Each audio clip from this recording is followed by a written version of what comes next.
ओम शांति। कर्मों का फल जरूर भोगना पड़ता है। ये बात तो आपने सुनी होगी कि कर्मों का फल और भाग्य का लेखा कभी नहीं मिटता। हम अपने अच्छे और बुरे कर्म यहाँ करते हैं धरती पर और हम सोचते हैं कि हमें कोई नहीं देख रहा है, लेकिन एक वो ईश्वरीय शक्ति है, अलौकिक शक्ति है जो हमेशा हम पर नज़र रखती है। जैसा बीज बोओगे वैसे ही फसल प्राप्त करोगे। ये फसल तो आपने सुनी होगी, जैसे कर्म करोगे वैसा ही फल आपको प्राप्त होगा। लेकिन क्या आप इस बात पर यकीन करते हैं कि जैसा कर्म करते हैं वैसा ही आपको फल भी मिलता है? आज जानते हैं, आप भी समझ जाएंगे कि जो जैसा कर्म करता है उसको उसका फल कैसे मिलता है। देखिए, आज का वीडियो बहुत ही शिक्षाप्रद और महत्वपूर्ण है, इसलिए आप इसको ध्यान से समझें। एक गांव में एक रघुवीर नाम का किसान रहता था। उसके परिवार में उसकी पत्नी और वो दोनों रहते थे। एक दिन वह किसान और उसकी पत्नी अनाज बेचने के लिए दूसरे नगर गए थे। जब वह अनाज बेचकर दूसरे नगर से अपने नगर आ रहे थे, दोनों अनजान शहर में एक सुनसान रास्ते से जा रहे थे। जब वो दूसरे राज्य की सीमा से निकले तो उन्हें रास्ते में कुछ डाकू मिल गए और उन डाकुओं ने उस किसान और उसकी पत्नी के पास जो कुछ भी था वो सब कुछ लूट लिया। और इस तरह किसान और उसकी पत्नी को डाकुओं ने भिखारी बना दिया। उसके बाद डाकुओं का गिरोह वहाँ से चला गया। डाकू तो वहाँ से चले गए, लेकिन किसान और उसकी पत्नी को लूटने के बाद वह दोनों चिंता में पड़ गए और सोचने लगे कि आगे क्या किया जाए। एक तो अनजान शहर, और अनजान शहर में दोनों का बहुत बुरा हाल था, क्योंकि अनजान शहर में पैसा ही सब कुछ होता है। वो किसान अपनी पत्नी को लेकर एक अनजान शहर की तरफ बढ़ने लगा। उसे चिंता खाई जा रही थी कि आखिर मैं करूं तो करूं क्या, और करूं तो करूं कैसे, कोई पैसा तो है नहीं। इसी चिंता में वो ऐसे ही चला ही जा रहा था कि उसी नगर के बाहर एक महात्मा की कुटिया दिखाई दी। वह किसान अपनी पत्नी को लेकर कुटिया की तरफ चल दिया। जब वह कुटिया के पास पहुंचा तो उसे वहां पर एक महात्मा मिले जो एक चबूतरे पर बैठे हुए अपने शिष्यों को प्रवचन दे रहे थे। महात्मा को देखकर किसान सोचने लगा, क्यों न इन साधु महाराज को अपनी समस्या बताऊं, शायद ये मेरी समस्या का कुछ समाधान कर दें। ऐसा विचार करके वो किसान उन साधु महात्मा के पास पहुंच गया और उन्हें प्रणाम किया। फिर बहुत ही विनम्र स्वर में अपनी समस्या उन महात्मा को उसने बताई और कहने लगा, महाराज, यदि किसी तरह आप मेरी पत्नी को किसी सेठ के पास गिरवी रखवा कर मुझे कुछ पैसे दिलवा दें तो आपकी बड़ी कृपा होगी। जब साधु ने किसान की बात सुनी तो साधु महात्मा को उस किसान पर बहुत दया आ गई। साधु ने अपने परिचित सेठ के बारे में बताया और उस किसान को उसके पास भेज दिया। किसान अपनी पत्नी को लेकर उस सेठ के पास पहुंच गया और सेठ से हाथ जोड़ करके कहने लगा, सेठ जी, मुझे कुछ पैसों की आवश्यकता है। मेरे पास गिरवी रखने के लिए और तो कुछ नहीं है, बस मेरी पत्नी ही है। मेरी पत्नी को गिरवी रखकर आप मुझे कुछ पैसे दे दीजिए। मैं उन पैसों से कोई व्यापार करके जल्दी ही आपकी रकम ब्याज सहित वापस कर दूंगा और अपनी पत्नी को आपसे छुड़ा लूँगा। तब तक मेरी पत्नी आपके दिए हुए पैसों में आपके पास गिरवी रहेगी। सेठ ने जब उस किसान की बात सुनी तो वह पैसे देने के लिए तैयार हो गया और पैसों के बदले में किसान की पत्नी को अपने पास गिरवी रख लिया। किसान सेठ के पास अपनी पत्नी को गिरवी रखकर और सेठ से कर्ज लेकर व्यापार करने के लिए आगे बढ़ गया। किसान ने उन रुपयों से अनाज का व्यापार शुरू कर दिया। वह किसान से व्यापारी बन गया। अब सस्ते दामों में किसानों से अनाज को खरीदता था और दूसरे ज़रूरतमंद किसानों को महंगे दामों में वो बेच देता था। इस प्रकार रघुवीर ने उन पैसों से बहुत ही कम समय में अच्छा खासा धन कमा लिया, बहुत सारा धन अर्जित कर लिया। जब रघुवीर ने खूब पैसा कमा लिया तो 8 महीने बाद फिर रघुवीर उसी नगर में वापस लौट आया जिस नगर में वो अपनी पत्नी को सेठ के पास गिरवी रख करके गया था। रघुवीर नगर में आकर सीधा उस सेठ के पास पहुंच गया और पहुंच करके सेठ से कहा, सेठ जी, मैं 8 महीने पहले मैं आपके पास अपनी पत्नी को रख करके गया था। आप अपना हिसाब करके अपने पैसे ले लीजिए और मेरी पत्नी को मुझे वापस लौटा दीजिए। ये सुनकर उस सेठ ने कहा, भाई क्या बताऊं, आज से 3 महीने पहले की बात है। तुम्हारी पत्नी अचानक बीमार पड़ गई और उस बीमारी के कारण तुम्हारी पत्नी की मृत्यु हो गई। मैंने तुम्हारी पत्नी का बहुत इलाज भी करवाया, अच्छे से अच्छे वैद्य को बताया, लेकिन मैं फिर भी तुम्हारी पत्नी को बचा न सका। रघुवीर ने जब उस सेठ के मुंह से ये सुना तो रघुवीर सुनकर बड़ा दुखी हुआ। फिर थोड़ा धीरज रख करके उस सेठ से बोला, सेठ जी, जो होना था वह तो हो चुका है। शायद मेरे नसीब में ही ऐसा लिखा हुआ था, वह मेरे साथ रहती तब भी आयु पूरी होने पर उसे तो मरना ही पड़ता। होनी को कौन टाल सकता है। फिर भी आप अपने पैसे मुझसे ले लीजिए ताकि मुझे इस बात का संतोष हो जाए कि मैंने अपना कर्ज दिया और मैंने आपका कर्ज चुकाकर अपनी पत्नी को गिरवी रखने के कलंक से मुक्त कर लिया। रघु की बात सुनकर वो सेठ बोला, नहीं रघु भाई, मैं अब तुम्हारी पत्नी ही नहीं है, तुम्हारी अमानत नहीं है, तो मैं तुमसे पैसे कैसे ले सकता हूँ और मैं तुम्हें वो नहीं लौटा सकता, तो अपना कर्ज वापस लेने का मुझे कोई हक नहीं है। रघुवीर ने बार बार अपना कर्ज सेठ से वापस लेने का आग्रह किया, परंतु सेठ नहीं माना। उदास भाव से रघुवीर जब वहां से निकला तो रास्ते में फिर वही स्थान पर पहुंचा जहां पर वह उन साधु महात्मा से पहली बार मिला था। हमेशा की तरह साधु महात्मा अपने चबूतरे पर बैठे हुए थे और अपने शिष्यों को ज्ञान सत्संग प्रवचन सुना रहे थे। रघु भी मन की शांति के लिए वहां पर जाकर के बैठ गया और महात्मा के प्रवचन सुनने लगा। साधु महात्मा ने जब रघुवीर को देखा तो साधु महात्मा उसे पहचान गए और उसका हालचाल पूछने लगे। रघुवीर ने पूरा घटनाक्रम उन साधु महात्मा को बता दिया। वो साधु जी एक सिद्ध महात्मा थे। रघुवीर की बात सुनकर महात्मा ने कहा, भाई, उस सेठ ने तेरे साथ बड़ा धोखा किया है, छल किया है। तेरी पत्नी निश्चित रूप से जीवित है। तेरी पत्नी को या तो उसने अपने घर में छुपा लिया है या फिर उसने अपने किसी परिचित की घर पर दूसरी जगह भेज दिया है। अब भाई तुम ऐसा करो, यहाँ तुम इस राज्य का जो राजा है उसके दरबार में चले जाओ और वहाँ प्रार्थना करो राजा से कि राजा साहब मेरी पत्नी को सेठ से दिलवा दो, क्योंकि इस नगर का जो राजा है वो बहुत ही बुद्धिमान व्यक्ति है। वह निश्चित ही तेरी पत्नी को उस सेठ पर जोर डालकर दिलवा देगा। उसके दरबार में ही तुम्हारा फैसला होगा। जब रघुवीर ने उस साधु महात्मा की बातों को सुना तो रघुवीर साधु महात्मा की बात मानकर राजा के दरबार में जाने के लिए चल दिया। रघुवीर राजा के दरबार में पहुंच गया और राजा के दरबार में पहुंचकर राजा से गुहार लगाने लगा कि महाराज, मेरी पत्नी को सेठ से मुझे दिलवा दीजिए। महाराज, मैंने सेठ से कुछ धन उधार लिया था, बदले में अपनी पत्नी को गिरवी रख करके गया था। जब मैं धन लेकर अपनी पत्नी को उस सेठ के पास लेने के लिए गया तो वो सेठ कह रहा है कि उसका देहांत हो गया है, वो झूठ बोल रहा है। रघुवीर की प्रार्थना सुनकर राजा ने सेठ को दरबार में बुलाया और उससे कहा कि सेठ, क्या ये बात सत्य है कि किसान कुछ रुपयों के बदले अपनी पत्नी को रख करके तुम्हारे पास गया था?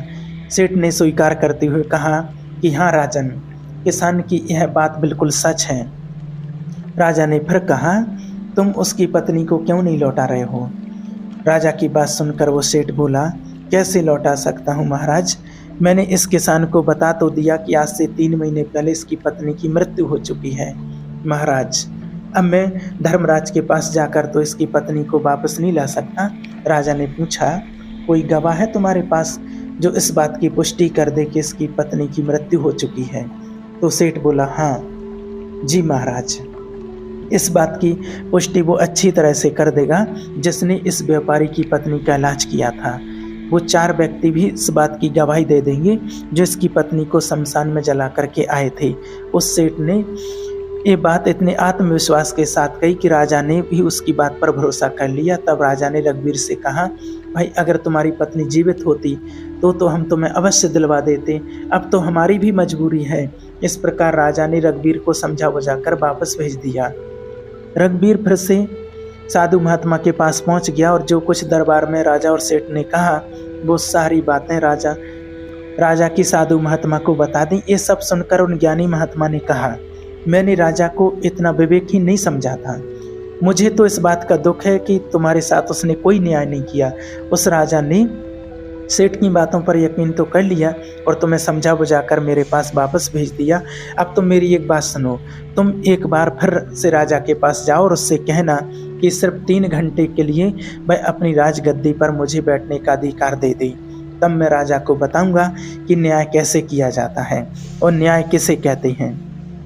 रघुवीर फिर से एक बार राजा के दरबार में पहुंचा और जैसा उन साधु महात्मा ने कहा था उसने राजा से वैसा ही कह दिया। राजा ने रघु की यह बात सुनी तो यह सुनकर राजा ने कहा, मुझे 3 घंटे के लिए राजगद्दी छोड़ने में कोई ऐतराज नहीं है। यदि ऐसा करने से तुम्हें न्याय मिल जाएगा तो मैं 3 घंटे के लिए उस साधु महात्मा के लिए अपनी राजगद्दी छोड़ दूंगा। तुम उन महात्मा को राज दरबार में ले आओ। रघु ने जब राजा के यह वचन सुने तो रघु साधु महात्मा के पास गया और उन साधु महात्मा को राज दरबार में ले आया। जब साधु महात्मा राज दरबार में पहुंच गए तो राजा ने अपनी राजगद्दी उन महात्मा को सौंप दी। राजगद्दी पर बैठे विराजमान होते ही साधु महात्मा के सामने उस सेठ को दरबार में प्रस्तुत किया और उससे कहा, सेठ जी, आपने कहा कि इस किसान की पत्नी आपके पास रहते हुए 3 महीने पहले ही स्वर्ग सिधार गई है और आपका कहना है कि आपके पास इसकी पत्नी के मरने के भी गवाह मौजूद, उन गवाहों से मिल सकता हूं जो इसकी पत्नी के मरने के गवाह हैं। फिर राजा बने साधु महात्मा के आदेश पर सेठ के पेश किए गए। सबसे पहले साधु ने उस वैद्य को बुलाया, सेठ ने, जिसने रघु की पत्नी का इलाज किया था। और उस साधु महात्मा ने वैद्य से पूछा, क्यों भाई, आपने ही इस रघु की पत्नी का इलाज किया था? वैद्य बोला, जी हजूर, मैंने ही इनकी पत्नी का इलाज किया था। वैद्य की बात सुनकर वो साधु महात्मा बोले, अच्छा वैद्य जी, मुझे ये बताओ कि तुम रघुवीर की पत्नी का इलाज करवाने के लिए तुम सेठ के घर जाते थे या फिर रघुवीर की पत्नी आपके पास आती थी? राजा बने साधु महात्मा की बात सुनकर वह वैद्य राजा से बोला, महाराज, सेठ जी मेरे औषधालय पर स्वयं आकर दवा ले जाते थे। साधु बोला, यानी तुम विश्वास के साथ ये नहीं कह सकते कि वह दवा सेठ रघु की पत्नी के लिए ही ले जाता था या फिर किसी और के लिए? साधु की बात सुनकर वह वैद्य बोला, हाँ महाराज, यह बात मैं यकीन के साथ तो नहीं कह सकता कि सेठ किसके लिए दवाई ले जाते थे, लेकिन सेठ जी मुझसे दवाई जरूर ले जाया करते थे। वैद्य की बात सुनकर वह साधु बोला, इसका मतलब तो यही हुआ कि तुम मरीज को बिना देखे ही दवाइयाँ देते हो। ये तो बहुत ही गंभीर है। तुम दवा के स्थान पर किसी को जहर भी तो दे सकते हो और हो सकता है कि तुम्हारे द्वारा दिए हुए जहर से ही रघु की पत्नी की मृत्यु हुई हो। उस साधु की यह बातें सुनकर वैद्य का चेहरा डर के मारे पीला पड़ने लगा और वह भयभीत स्वर में बोला, नहीं हजूर, ऐसा हरगिज नहीं हो सकता है। मैं अपने किसी मरीज को दवा को बदले जहर क्यों दूंगा, और इस तरह से मेरी सारी मान प्रतिष्ठा भी धूल में मिल जाएगी। वैद्य की बात सुनकर वह साधु महात्मा बोले, अब तो तुम ऐसा ही कहोगे। मैं तुम्हें अपने कर्तव्य के प्रति लापरवाही करने के और एक मरीज के जीवन से खिलवाड़ करने के अपराध में 50 कोड़े लगाने का आदेश देने जा रहा हूँ। इसके साथ ही तुम्हारा मुँह काला करके सारे नगर में तुम्हें घुमाया भी जाएगा। अब तुम सोच लो, वैद्य सच बोलो या फिर मैं तुम्हें सैनिकों को गिरफ्तार करने का आदेश दूं। यह सुनकर वैद्य का शरीर कांपने लगा और वह उस साधु के कदमों में जा गिरा और बोला, हजूर, मुझे माफ़ कर दीजिए। मैं स्वीकार करता हूँ कि मैंने सेठ के किसी मरीज का कोई इलाज नहीं किया। सेठ ने तो मुझे पैसे दिए थे और कहा था कि यदि गवाही की आवश्यकता पड़े तो ऐसा कहकर उसके पक्ष में गवाही दे दूँ। बस इतना ही अपराध मेरा है कि मैंने लालच में आकर इस सेठ का प्रस्ताव स्वीकार कर लिया। राजा बने साधु महात्मा ने कहा, वैद्य जी, कुछ भी हो, आपने अपराध तो किया है, इसलिए मैं तुम्हें झूठी गवाही के इल्जाम में 100 कोड़े लगाने का आदेश देता हूँ। साधु महात्मा के आदेश का राजा के सैनिकों ने तुरंत ही आदेश का पालन किया। तुरंत ही उस वैद्य को पकड़ लिया और भरे दरबार में उसे कोड़े लगाने लगे। पहला कोड़ा लगते ही वह जोर से चीख पड़ा और कहने लगा, महाराज, मुझ पर रहम कीजिए, महाराज, मुझ पर दया कीजिए, मैं मर जाऊंगा। हर कोड़े के साथ उसके गले से करुणामय आवाज़ निकलने लगी। उसकी चीखें राज दरबार में गूंज उठीं। वैद्य के साथ ऐसा होते होते सेठ के गवाह के तौर पर बुलाए गए उन चारों व्यक्तियों के कलेजे दहल गए जिन्होंने रघु की पत्नी को शमशान में ले जाकर जलाने की बात कही थी। अब बारी उन चारों गवाहों की आई। साधु महात्मा ने उनसे पूछा, तुम लोगों का कहना है कि तुम चारों ने इस रघुवीर की पत्नी को मृत शरीर शमशान में ले जाकर उसे जलाकर आए थे। मुझे ये बताओ कि अंतिम संस्कार से पहले जब मृत को स्नान कराया जाता है फिर उसे कफन में लपेटकर धरती पर रखा जाता है। स्नान के दौरान क्या तुमने उस स्त्री का मृत शरीर देखा? यह सुनकर उस सेठ के चारों गवाह कहने लगे, नहीं हजूर, उसका मृत शरीर तो हमने देखा ही नहीं था। जब सेठ जी ने अर्थी तैयार कर ली थी उसके बाद ही हम उसे शमशान में ले गए और उसे जलाकर आए।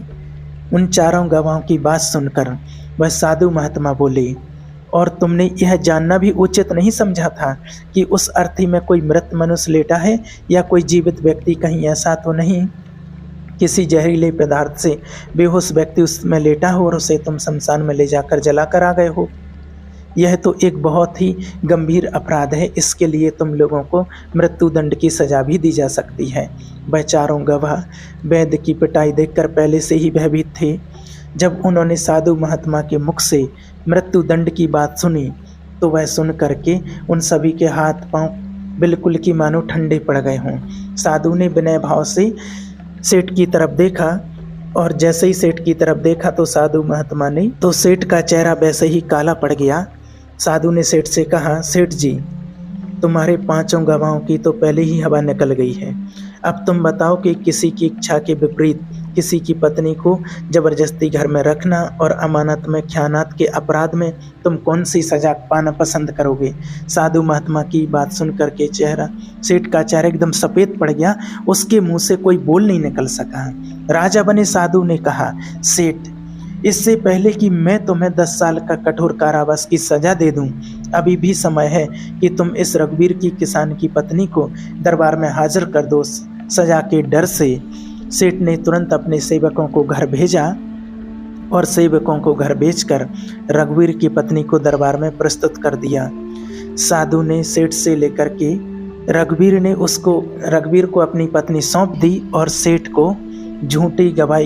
को झूठ बोलने के अपराध में 5 महीने का कैद की सजा सुना दी। उन चारों गवाहों को भी कड़ी से कड़ी सजा दी गई जिन्होंने रघु की पत्नी का शव शमशान में ले जाकर झूठी गवाही दी थी।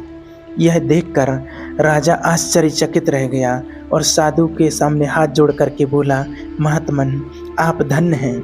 आपने मुझे सिखा दिया कि न्याय कैसे किया जाता है। राजा की बात सुनकर वह साधु महात्मा बोले, राजन, मेरी 3 बातें सदैव याद रखना कि कभी भी इन 3 स्थानों पर कभी भी अपनी पत्नी को अकेला नहीं छोड़ना चाहिए। अब हम आपको बताते हैं जिन स्थानों पर अपनी पत्नी को अकेला छोड़ता है उससे बहुत ही पश्चाताप होता है। पहला स्थान है, अगर आपकी पत्नी को कोई बीमारी घेर ले और वह बीमार पड़ जाए तो ऐसी स्थिति में कभी भी उसको बीमारी में अकेला छोड़ करके नहीं जाना चाहिए, क्योंकि जब कोई मनुष्य किसी स्त्री से विवाह करता है तो विवाह के समय वचन देता है कि मैं तेरे सुख दुख में और आजीवन तुम्हारे साथ रहूँगा। इसलिए बीमारी की हालत में उसके साथ सदैव बने रहिए और उसकी देखभाल करते रहिए। जिस तरीके से पत्नी अपने पति की सेवा करती है उसी तरह से पति का भी कर्तव्य बनता है कि अपनी पत्नी की सेवा में हमेशा तत्पर रहे। ये आपका कर्तव्य है।